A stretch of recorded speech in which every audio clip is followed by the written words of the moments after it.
probably just basic discipline, I would think. I mean, just staying true to what you want to get done. Yeah. For sure. Like, there's been a lot of stuff in my life that I've been able to overcome because of the discipline that I have from playing baseball.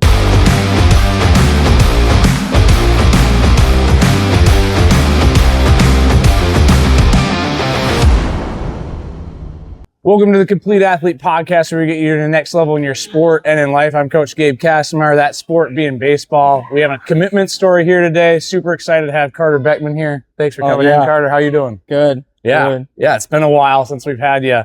But we like to just ask some questions of our players who've been in our program.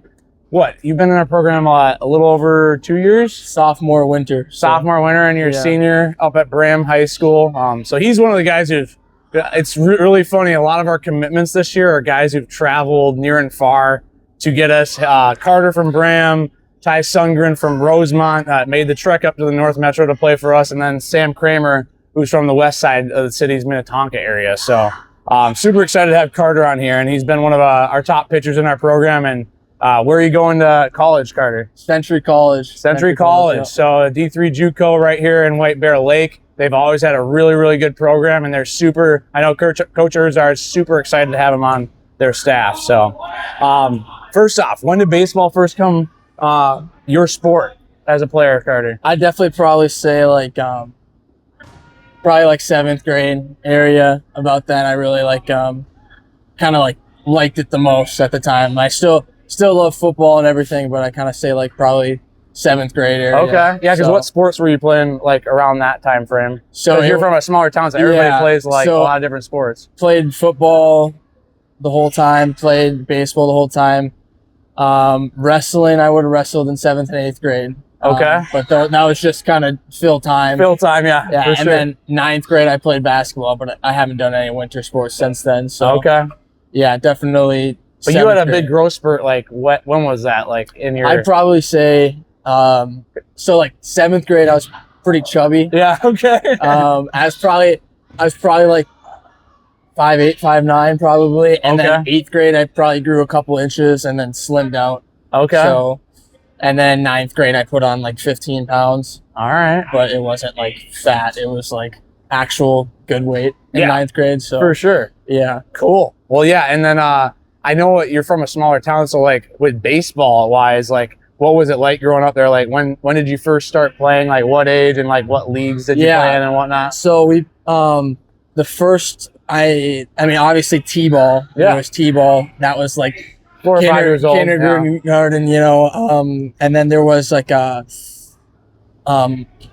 was up in Mora. There was a youth league that they ran, and they did the machine pitch, the thing. Oh yeah, the thing that cranks back and then just comes right over. Yeah. That, and then coach pitched, and then all the way up to junior high. Yeah. Was it a travel league at some time when kids pitch started, or was there a little league, or what was it? Was definitely just local area. Okay. We had our little couple schools that would be close. We weren't really going any far. We'd end the year with a tournament in Sauk Rapids or something. Okay. But that's And that was from what ages to what age? Probably, I mean, since the beginning, I would say it was just local area. Yeah. So until you got to high school? Until I got to, and then high school, I would say. Okay. And then you joined us in what was that? Your sophomore, well, it was the end of your middle of your sophomore year. Yep. And then you're going into your junior year. That summer you played yep. Yeah, you played partially on our 17s red, or no, was it 16s Reds team? 17 Reds. 17 Reds, and then we moved you to 16s because they need help on their staff, and that was your actual age group. But we obviously saw something in you at that point in time. You had your growth spurt, you had this long length that part of you were okay, he can do well playing up on that, and you did well from that standpoint. Who believed in you early before others did? Definitely probably my mom. My mom was always, supported me. Angie, what a great lady. Yeah. I know younger time, 9th and 10th grade, there was a lot of coaches that on my high school team that saw how badly I wanted to play varsity. Yeah. And there was just a lot of older guys. Because you would train with a lot of the older guys, go to the pole barn and get extra work in. Yeah, I would. In 8th grade, we didn't, junior high doesn't practice on Wednesdays, so I'd I'd go and practice with varsity on Wednesdays because I just wanted to be there. Yeah. And I was like really into like wanting to, play varsity. And then Absolutely. those coaches saw that in me for sure. And they just knew, like, talking, to one of the head coaches now. He first year head coach this year, and he's really he understood like those are some of like the rules that I picked. I was just the young guy, wanted to go up, but I couldn't have a chance because I had so many older guys. But then finally got my chance and I took it. So. Yeah, and now last year and this year you've probably taken a leadership role. Yeah, leading the other young guys because you guys got a pretty young roster up there. Yeah, right? I think we're gonna be. I mean, it's me and one other senior. Okay. And we would have another junior, but he just got a knee injury, so it's gonna be probably one junior. Wow. Yeah. Holy crap! Yeah. And then the young couple staff, sophomores, couple freshmen. So. Okay. Well, I'm excited to see you this spring. Watch you pitch, and then obviously next year at Century, and then you'll have to retake that new role of being the young guy again. Yep. Right. And like watching how the older guys prepare and like kind of mimicking that, and mirroring that. We've talked about that before. Training development wise, what part of your game has improved the most over the last year or two or whatnot? Probably just pounding the zone. Like regardless of like what my velo is at that day, I'd say for sure like I know I can go and command absolutely where I want to go. I feel like that's always been something that's gotten better. For sure. And keeping hitters off balance. I know you got a nasty changeup, so it keeps hitters out on their front foot. At least your last outing in the fall. This guy was playing football all season and we needed a guy for our end of season tournament. He shows up and I was planning on only pitching him a few innings and he's just shoving, and I have to keep him out there, and he's just keeping this team who's been playing all summer and all fall together off balance. And I don't even know what your stat line was that day, but your changeup was working real good. So it was good. Good change of speeds. What does a good training or great training day look like for you? Probably waking up, eating good. I like to lift for sure. What's your breakfast? Go-to breakfast? Probably just bagel sandwich, eggs, some like sandwich ham, cream cheese. Okay. Yeah. You're really stuffing the calories on there. I like it. Then lift, preferably then go outside and throw. Okay. Definitely not cooped up in the side and throwing. Absolutely. Yeah, you're a busybody. You like getting your hands dirty and working hard. One thing you do consistently that's helped your development? I definitely probably just say like mobility.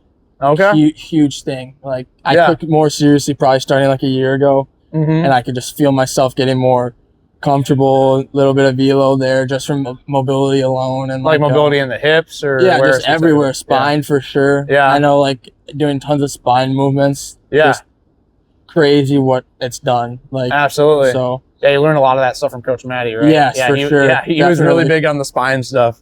Absolutely. Mindset and growth. How do you respond after a bad game or a rough stretch? I just learned to flush it. Yeah. Flush it down the toilet and just move on. Like, especially like in the spring when I'm a hitter too, like in the spring. Yeah. I have to like turn the page and, on the next half inning, I have to go hit. So it's like, got to be able to flush it. Otherwise it's just pointless for you to be out there. Absolutely. So. Yeah. No, I remember when you first started playing with us that first summer, a few summers ago, and you'd get a little heated after some outings with pitching and whatnot, getting frustrated. And I definitely think I've seen a change from you kind of moving around from that standpoint. What's the biggest mental lesson baseball has taught you? Probably just basic discipline, I would think. I mean, just staying true to what you want to get done. For sure. Like, there's been a lot of stuff in my life that I've been able to overcome because of the discipline that I have from playing baseball. So. Yeah, and that's going to take you further ways than just baseball is. Obviously, you got your baseball career coming up in college, high school and college now, but like that discipline is going to take you the rest of your life. Yeah. I love that. What keeps you motivated when progress feels slow? I guess I just say like, like I know I can still go out there and compete. Like one little, burst of time where I'm not developing. I mean, it happens. Yeah. You're going to plateau. So it's like, I know because it's evident because I've seen it happen with me before, where I haven't done anything for however long amount of time, but then, right after that I'll develop somehow. So it's just evidence that you it's gonna happen. Yeah, so. incrementally. And yeah, you being a two-sport athlete and working a full-time job. Well, a lot of the time you were working a lot. And then being the center on the football team. That was the biggest surprise that I ever had was Carter was the center, small school, but you guys, I went out to your football game this fall and you commanded that line. Yeah. It's really, really cool to see. And obviously we at Complete Athlete encourage our players to play other sports because you're working other muscle groups and different things like that. And it helps your baseball game, right? So that's from my standpoint, what I see from you. You're a great teammate and whatnot. And it brings me into my next question. What does being a good teammate mean to you? I think it just means more than the sport itself, just being a nice person. Yeah. It's bigger than baseball. Really, yeah, because if people don't like being around you, it's kind of hard to show up every single day and be positive and whatnot. I think that's you guys had a really good the summer team this last year. You guys had a good vibe about you, a lot of good camaraderie, right? And everybody enjoyed being around each other. How do you lead, on the field or behind the scenes? Definitely just keeping guys motivated. I'm talking with just a ton of the younger kids this year, making sure they're getting in, making sure they're going to be at the optional, practices coming this week. Just I'm telling them, you want to play, you want to be there, show up. Yeah. So it's important because the younger kids don't understand, sometimes what it takes yet. Oh, yeah. Yeah, they see optional written on the schedule, and you're like, well, yeah, if you're out of town, I get it, but if you're in town, you better be here. You got anything else going on, you bet we're getting ready for the season. Yeah, you haven't thrown since July, so let's get in. Let's get in 100%. Yeah, and you're taking that lead from a communication standpoint now. I love seeing that. Looking ahead, what are you working on right now to get to the next level? Definitely still just trying to pump up my velocity a little bit. Working. Anything specific mechanically wise? Obviously through repetition, your arm strength is going to get stronger, but anything mechanically wise you're working on? Definitely just feeling more comfortable in my body. Recently, I've been starting to understand a lot of my sequencing really, really well.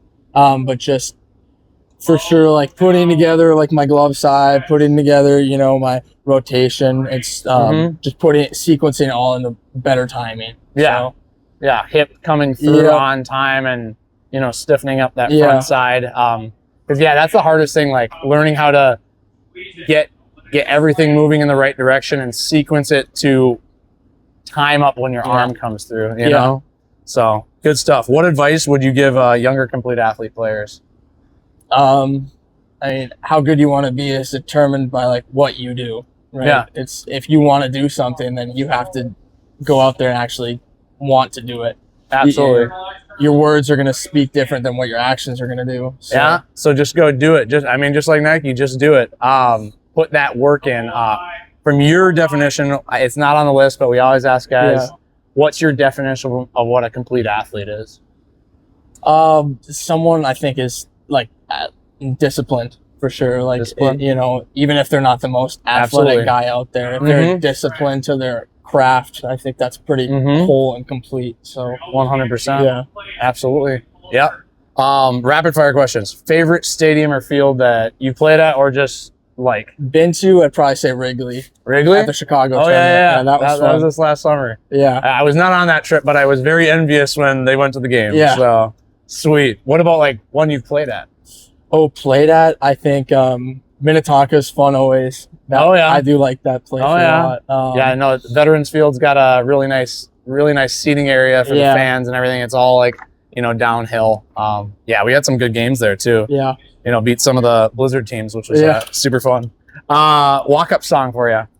Oh, probably. What did I do last year? I think I did. I can't even remember. I think the one some rock song or no? I don't no, even know I what don't think rock. I think so. I think the one this year that I might be doing. I don't know. I haven't really looked into it that much. Okay, but what song gets you hyped? It's probably gonna be it's Saved You Too. It's like a Christian rap song. Okay. Yeah, it's like a really cool trumpet line to come in. Okay. So, I'll have to check it out. Save You Too. Yeah. Okay. One drill you swear by. Ooh, probably long toss. Long toss. I love long tossing. Yeah. What's the distance you've gotten to before? Oh, from center field, I can touch home plate for sure. Okay. Have you ever measured it like on a football field? I think one time it was like, I don't think it was full effort. I think it was getting like 80. So I could definitely probably get 100, I think. Oh, okay. I hope. I don't know. Yeah. So yeah, pretty soon goalpost to goalpost throwing it through awesome, that. yeah. I know that's equivalent to like 90 to 95. So yeah, at some point. Appreciate you coming on, Carter. Even some of the guys right in here right now, you've been a huge part of our program the last few years. A lot of the younger guys who are training in here running the fielding session right now, they've been at the tournaments that you've been at. They look up to you. We really appreciate having you, part of our teams the last few years as coaches. You bring that type of energy that we like, and we're looking forward to seeing what you do your senior year here and into college. So appreciate you, man. Yeah, thank you.